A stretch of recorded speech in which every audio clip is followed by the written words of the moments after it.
Wala ge ti pot ko pot da pu do we pa le kwa ta so ti da pha ko di ko ga da pu we ti ta so ki kha ta kha le to wa nya e ta so ta khai ni hi ni wa da le TNN World อะta so เอาไว้กวยหล่อตั้งโซคู่ต่อเตเวกราดยิงโรงเรียนในตุรกี2 วันติดเสียชีวิตแล้ว9 รายเอาไว้นี่มีตั้งโซคู่ต่อเตเวได้เลยตุรกีก่อนนี้ตาคาเราสารโจบุเกทอกดอตบลอลีตาตบลอใหญ่ที่คุยกันเตเวได้เนาะเพื่อผู้คุยอัตหานี่เด้อตาคาเราสารโจเกทอตบลอลีจีแต่นี่ใหญ่เกทอกดอตบลอคอมยอนี่เกทอไว้ได้ตาบึกตาละตาขี้โตเนาะเลยทุกคนว่านี่ด้วยว่าสิว่าประชาบ้านดู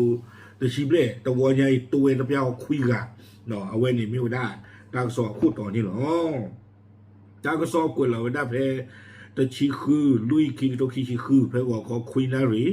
ลุยชิตะบันนี่เนาะเพผู้คุยจามันนี่ดีหรอ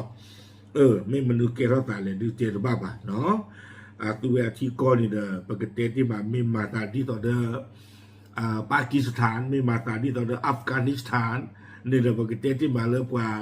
ปลูตาบาตูฟีเจจานี่หมอไอ้ตัวนี่ปัจจุบันหัวเรือประตูจุดนี้ดูอุบะตุรกีก็ดาตัวอุบยาละยุโรปตาเปอร์ปูกระโดดตางซ้อนในกวยว่าได้ซูเมียปดูพาดูเลตุรกีก็เอาไว้เลมหาไทยกับปะอามิลมุสตาฟาชิปชีเอาไว้ปราบพลาทอเวด้าเจจาอีเนาะเทเวด้าตาคาลาตาเลจูดาตบลอยใหญ่เกทอเวด้าตาเลตาลอนี่ก็เวด้าเลคารามันมารัสอุเวด้าเลตุรกีก็อัชลาตกับปาโยโกเวด้าเลภาคใต้เนาะตาตบลอยใหญ่นี้แต่เวส่งผลให้มีผู้เสียชีวิตอย่างน้อย9 รายบาดเจ็บอีก13 คนเนาะตาหนึ่งเราข่าวเวด้าเลโจบูตบลอยใหญ่ปาตีเวด้าคุยกับบ้านโดตชิเตอร์กับดอกบ้านโดนชิเตอร์กากลานี่คือกันหนาตะครึ่งเทวดาตั้งใครเลือกที่อาร์มึงเนาะไม่เลิกไปแล้วหนึ่งเราขาดด้านนี้ขาดที่กูอยากไปจ้าตานี่หรอ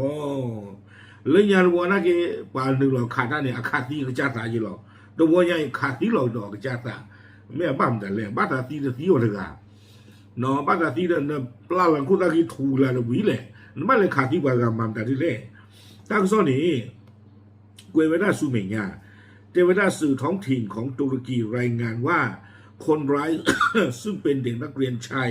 วัย14 ปีว่าพวกท่านชีวิตนี้หรอกเนาะกว่าละหนึ่งหรอขาตาเลโจปูเนาะเพตาตบลอนใหญ่นี่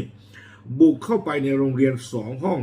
พร้อมอาวุธปืนถึง5 กระบอกกระสุนปืนอีก7 แมกกาซีนโดยคาดว่า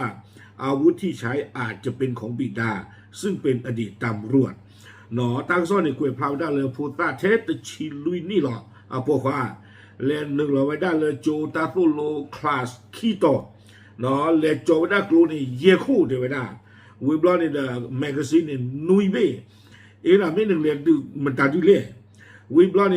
ตั้งซ่อนนี่เดี๋ยวไว้ได้บ้านบ้าเดี๋ยวไว้พูตาพูดไง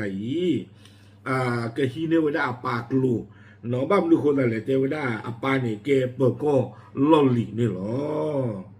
ตั้งซอกกวยไว้ได้ซูเมียเดวิดาเลผู้ว่าราชการคารามันมารัชเปิดเผยว่าเหตุการณ์ดังกล่าวเกิดขึ้นเมื่อช่วงบ่ายวานนี้ตามเวลาท้องถิ่น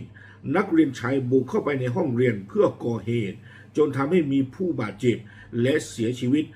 นับเป็นเหตุกราดยิงในโรงเรียนครั้งที่2ในรอบ2 วันเอาเวดาคารามันมารัชกอริคูเอาไว้ปราบพลาทอเวดาเทเวตาวิเนี่ยเกทอเวดาปราบเพลาทอตะชีเยฟอมือขึ้นหลอกเนาะเลตุรกีเพนนี่เนี่ยอันโนทูตั้งก็ซ่อนในเกวเวดาเลพูตาโปควาอินี่เลนหนึ่งเราเวดาเลจูตะเพลอปูวิบลอนี่เดคาเวดาปว่าอุลจูปูติตผ้าเนาะปว่าบ้านดูเนาะปว่าตีอามาวิบลอนี่จะเวดาเลตาเกทอตาตบลอยใหญ่เกทอเวดาตาเพอปูปีขี้โตตาหนึ่งหรอขาสึกเอาไว้ได้ตาเลโจเลตุรกีก็ตบลอลีนี่หรอตาก็ซอกกวยไว้ได้สู้ไม่ยากเทวดาด้านรัฐมนตรีว่าการกระทรวงยุติธรรมสั่งการให้เร่งสอบสวนคดีนี้อย่างละเอียดเพื่อหาแรงจูงใจในการก่อเหตุ เนาะไม่เลยตาต่อตาลูเวกลูคู่นี่เด้อเนาะเอาไว้ได้ที่เราไว้ได้ตากระลือเตไว้ได้ลูคู่ทีกว่าตาเรตากลูเลผู้ทราบผู้หนึ่งหรอกขาดเลยจูที่ผ้าอี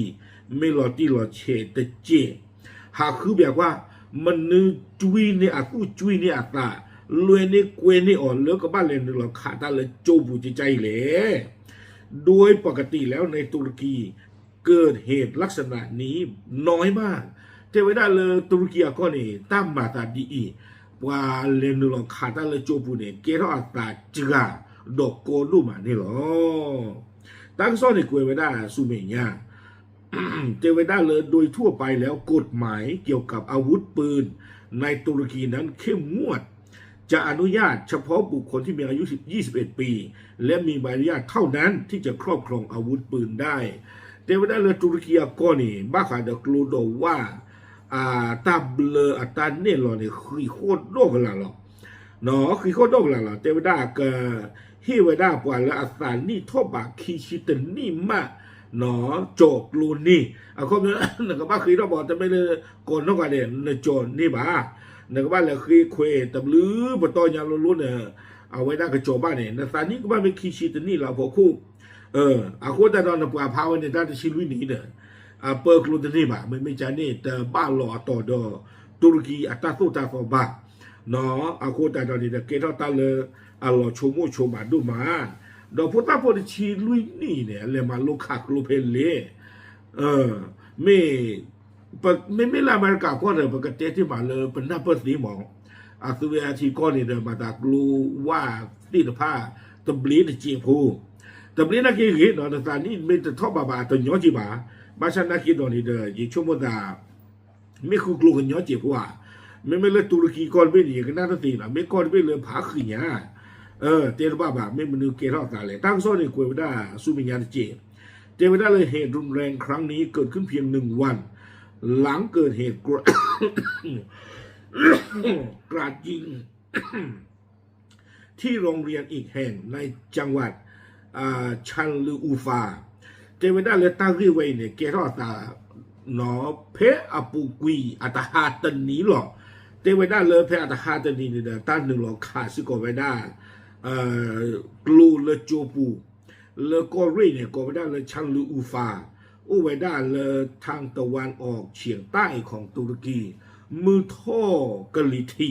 เลตุรกีก็ตะกปาหนอเตไว้ได้ปาล่างหนึ่งหลักขาท่านนี้ซึ่งอดีตนักเรียนได้นำปืนลูกซองเข้ามากราดยิงในโรงเรียนมีผู้บาดเจ็บถึง16 คนส่วนใหญ่เป็นนักเรียนก่อนที่ผู้ก่อเหตุจะยิงตัวตายหนีความผิดเตไว้ได้เลยเพออัตหาตันนี่เนี่ยกว่าจูพูตะกาอาสานี่ดูตะกวยพลาไว้ได้มาเลยจงไว้ได้โบกาแล้วว่าเนื้อขาไว้ได้เลยโจปูเพนี่เนี่ยกว่าบ้านดูไว้ได้แต่ชี้คือเนาะอันแค่นี้ไม่กว่าจูพูหรอกดอกบาลาหนึ่งหรอกขาตั้งราอีนี้ฮีเนไว้ได้โบกาเนี่ยขาตีหรอกกุยอันนอกกระจาตาดีหรอเพออัตหาตันนี่ดีกว่าตั้งซ้อนในกวยวัตถุเพนี่หรอเพออัตหาตันนี่ดีกว่านี้เลนดูหรอกขาท่าว่าบ้านดูที่ชี้คือกันดอกจะขาตีหลอดตาหนอตาจะไงนักกี้หลอกบ้านอย่างเลยเตไว้ได้ขาตีหลอกวีอัตราสี่ก่อนนี่หรออาคนจานตอนนี้ไม่อาจดอผู้เวลตาขวาไม่ว่าเขาไม่ปะพูดตั้งดุยไม่เฮไปเลยไม่ตามเมือนี่ชอบขี้อ่อนเลยว่าปกติจะเลยว่าปลูตาบุตาบาตะกะกะขวาประเทศสิบะเนาะปาที่ผ้านี่เด้อแต่ไม่เลิกแต่ชุดเตชาวตาบะแต่เลิกว่าลาปลูตาบุตาบานี่ตอนนอนนี่เอาไว้กันหน้าไว้ได้อัตรุตราตุตาตุลัวนี่นั่นก็บ้าหมายจานี่กันหน้าไว้ตันหนึ่งลาตุกิตันเล่ผู้นี่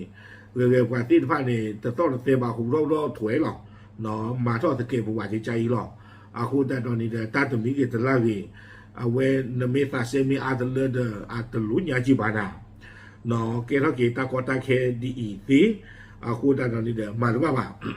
เอาไว้นี่เด้อตาเกล้าไปดูอัตราค่าหล่อชมูโดมาแต่ว่าใหญ่นี่เด้อปกติที่มาเลือตาติตาปวาเนี่ยปะติงยอดเริ่มชีเตอร์กันดอเอาวิธีสุดที่คุยกันเนาะบ้านดูที่ชีเตอร์กันแต่ชีเตอร์กันเนี่ยแต่ว่าตั้งนานจะคือดอกคือกันยังจีคูแต่เราปะคือกันนั่นคือไม่ตีกันเราที่เคลเกตสิ่งที่ชี้เยอะกัน这几个的，OK，啊，外面的没为他大户大概来土耳其啊，个，那大个少了多了，全面欧加一的，把个的定下了不大，贵贵你了哦，OK，再一了，大不了。